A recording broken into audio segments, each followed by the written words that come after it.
अस्सलाम वालेकुम वीवर्स, उम्मीद करता हूँ कि आप सब खैरियत से होंगे। आज मैं आपको ऑक्सी टेट्रासाइक्लिन के मुतालिक बताऊँगा कि इसके फ़ायदे क्या हैं, नुकसान क्या हैं और इसका तरीका इस्तेमाल क्या है।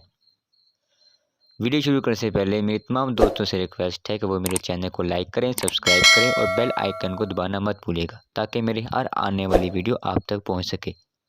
तो बगैर वक़्त को ज़ाया किए हम बढ़ते हैं अपनी वीडियो की जानिब। ये एक वसीउल असर एंटीबायोटिक है। ये तकरीबन तमाम बीमारियाँ जो कि इन्फेक्शन की वजह से होती हैं, इन सभी बीमारियों में तकरीबन इसको हम इस्तेमाल कर सकते हैं। ऑक्सी टेट्रासाइक्लिन 3 किस्म के आ रहे हैं। एक में है 50 mg पर ml और 100 mg पर ml और तीसरा आ रहा है 200 mg पर ml जिसको हम लॉन्ग एक्टिंग करके टर्म करते हैं। आज हम 50 mg पर ml के मतलब बात करेंगे। ये जो मेरे पास है ये 53.96 ml है, तो आप 50 ml इस्तेमाल करें तो वो भी बेस्ट है। तो आप ज़रूरत नहीं कि यही इस्तेमाल करें, आप किसी भी कंपनी का इस्तेमाल कर सकते हैं जो कि 50 mg पर ml हो। अब हम दोस्तों इसके इस्तेमालात के मतलब बात करते हैं। इस्तेमालात से पहले आपको बताता चलूँ कि ये एक ग्राम पॉजिटिव और नेगेटिव एंटीबायोटिक है। इसको हम थनैला, गलघोटू यानी कि HS, बुखार, लंगड़ी का बुखार, ये ज़्यादातर गर्मी में आता है।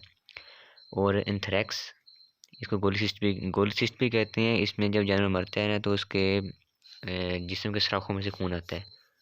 मुंहखोर FMD, चीचक, RDI और UTI और जितनी भी बीमारियां जो कि बैक्टीरियल इन्फेक्शन या वायरल से होती हैं या इसके अलावा प्रोटोजोल इन्फेक्शन से जो भी बीमारियाँ ज़ाहिर होती हैं, तकरीबन सभी में हम इसको इस्तेमाल कर सकते हैं। इसके अलावा अगर जानवर की आँख सुर्ख हो जाए, उसमें कोई चीज़ लग जाए या मिट्टी के ज़रात वगैरह चले जाएँ, तो हम इसको डायरेक्ट भी उसमें डाल सकते हैं। अगर ज़ख्म वगैरह हो तो उस पर भी हम डाल सकते हैं। अगर जानवर के कान में इन्फेक्शन हो तो उसको साफ़ कर हम इसको उसमें डाल सकते हैं।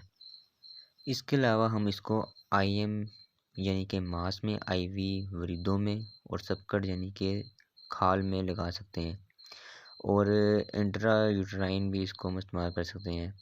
अब हम बात करते हैं कि किन जानवरों में हम इसको इस्तेमाल नहीं कर सकते। 3 माह तक के जानवर जो कि प्रेग्नेंट हों उसमें इसको इस्तेमाल करने से गुरेज़ करें। किसी भी किस्म के नुकसान का अंदेशा हो सकता है क्योंकि इसको लगाने से जानवर को जलन होती है। तो अगर आप इसको IV इस्तेमाल कर लें तो फिर तो ठीक है, क्योंकि IV इस्तेमाल करने से जलन कम होती है, तो वैसे इसे ना करें।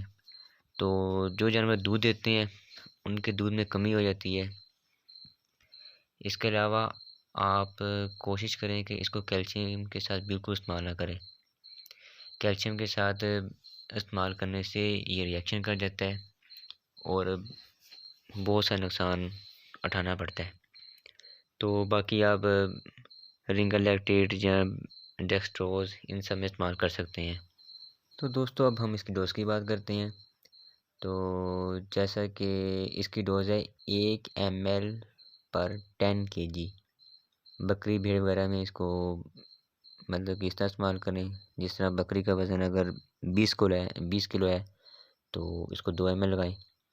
और इसके अलावा अगर बड़े जानवर में इसको इस्तेमाल करें तो अगर 100 केजी का जानवर है तो 10 ml लगाएं और अगर 500 केजी का जानवर है तो उसको 50 ml लगाएं। उम्मीद करता हूँ कि आपको ये मेरी वीडियो पसंद आई होगी। तो मेरे चैनल को लाइक करें, सब्सक्राइब करें और बेल आइकन को दबाना मत भूलिएगा ताकि मेरी हर आने वाली नोटिफिकेशन आप तक पहुँच सके और मेरी वीडियो को अपने दोस्तों के साथ शेयर करें। इंशाल्लाह बहुत जल्द मिलेंगे एक नई वीडियो के साथ। तब तक के लिए अल्लाह हाफ़िज़।